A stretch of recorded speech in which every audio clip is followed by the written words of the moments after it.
Today is Christmas Day, and what a better time to put in the taillights on the 71 Corvette.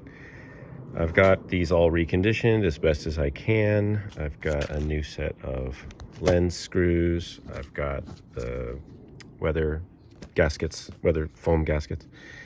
I've got the original bulbs. They were in the car when I bought it. I may go to LEDs later, but for now I'm just going to put these in.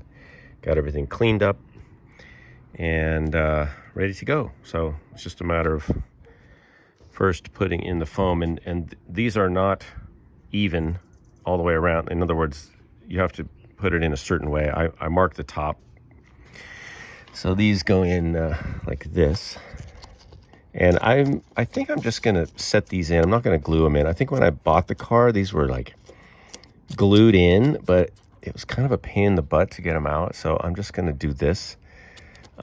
But I will show you that if you rotate this, it does not fit. It'll fit 2 out of 3, but then, you know, the third one doesn't fit. So these go in a certain way. On this car, there were some modifications done to a couple of these, the lens, you know, the light frame or holder.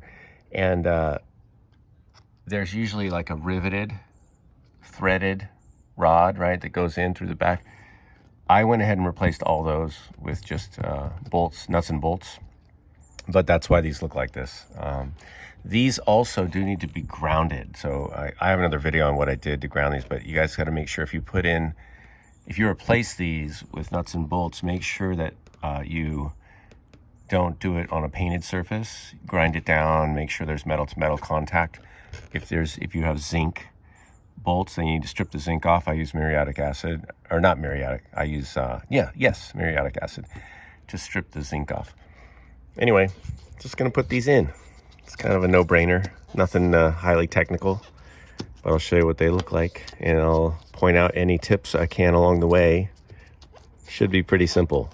So first things, weather stripping goes in, and then it's just putting the lights in. These are your double filament on the outside, and your backup lights are on the inside.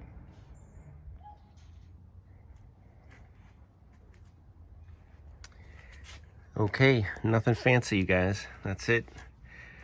It's you know, a small step, but it's been a long time coming to get this car coming back together after a couple years sitting in the driveway. So that's it. If you're only watching this video about these taillights, just a quick piece of advice, you guys. If you're looking to buy a car, make sure, if it's important to you, make sure these are in good shape, because they are expensive. They're $50 each right now as of the making of this video. So I'm keeping these, even though this one's pretty beat up, but these are all original 1971 correct for the car. So even though they're a little beat up, this one's got a little crack.